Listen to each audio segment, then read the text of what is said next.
अमित, इस दौरान तैयारियां तो लगातार प्रशासन कर ही रहा था। जैसे ही इस बात की भनक हो गई थी कब से आचार संहिता लगने वाली है, कब से चुनाव का ऐलान होने वाला है, क्या कुछ इस दौरान विशेष तैयारियां हैं उन वोटर्स के लिए जो पोलिंग बूथ तक नहीं पहुंच सकते हैं, जो बुजुर्ग हैं या फिर उनको कोई और समस्या है? कुछ प्रशासन ने ऐसी तैयारी की है उनको लेकर? बिल्कुल, देखिए, अगर तैयारियों की बात की जाए तो खास तौर पर अगर मैं गौतम बुद्ध नगर की बात करूं तो यहां पर जिला प्रशासन ने इस बार एक नई पहल की है। खास तौर पर हाई राइज सोसाइटी में रहने वाले जो लोग हैं उनका पोलिंग बूथ आसपास के गांवों के सरकारी स्कूल में हुआ करता था आज से पहले, और वहां पर कई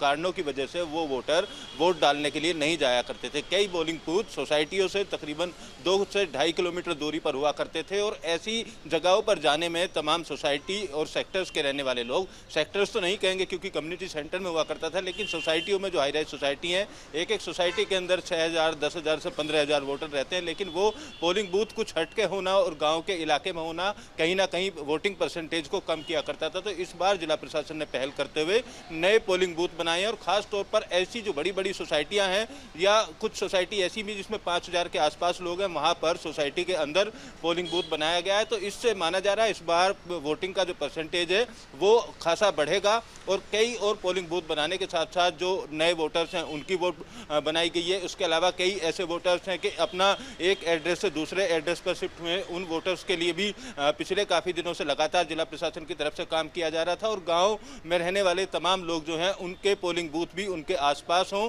उसका भी विशेष ध्यान रखा गया है। नए पोलिंग बूथ बनाए गए हैं। वोटर्स की संख्या की बात की जाए तो 17 लाख से ज़्यादा वोटर गौतम बुद्ध नगर की इस लोकसभा सीट में, इसमें तमाम वोटर्स के वोटर कार्ड बनाने के साथ साथ नए पते उसमें ऐड करना और हाई राइज सोसाइटियों के अंदर जो पोलिंग बूथ बनाने का काम जिला प्रशासन की तरफ से किया गया है, उससे यहाँ के जिलाधिकारी या चुनाव की तैयारी करने वाले तमाम अधिकारी इस बात से आश्वस्त हैं कि पिछली बार जिस तरीके से 51-52% के आसपास पोलिंग गौतम बुद्ध नगर का रहा करता था, कई बार 40% के आसपास भी रहा, तो वो बढ़कर 60 से 62 या 65% तक हो सकता है। और तमाम जो ऐसे वोटर्स हैं जो वृद्ध हैं, जिनकी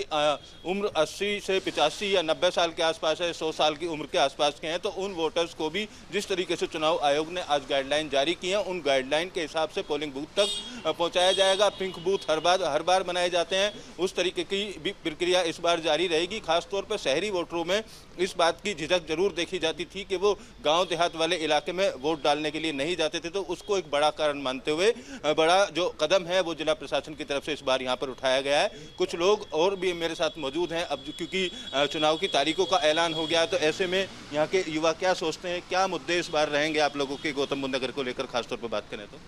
गौतम बुद्ध नगर में अभी वर्तमान सांसद हैं डॉक्टर साहब, और केंद्र सरकार के द्वारा इन्होंने बहुत सारा जो है काम किया है और विकास दिख रहा है। ये सिर्फ कहने की बातें नहीं हैं, ये धरातल स्तर पे जो है, ज़मीनी स्तर पे जो है केंद्र सरकार ने जो है काम किया है, उत्तर प्रदेश ने सरकार ने काम किया है, और इस बार की जनता जो है फिर से दोबारा जो है मोदी सरकार को लाएगी। पिछली बार डॉक्टर महेश शर्मा को 3 लाख से ज़्यादा वोटों से जीत मिली थी। विपक्ष का अभी तक कोई भी प्रत्याशी मैदान में नहीं उतारा गया है, क्या उम्मीद है इस बार? इस बार जो है मुझे जहाँ तक जानकारी है, इस बार वोटर लिस्टों में भी जो है काफ़ी बढ़ोतरी हुई है,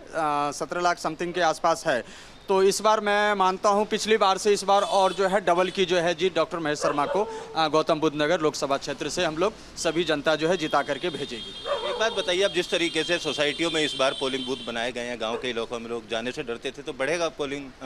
जो परसेंटेज है?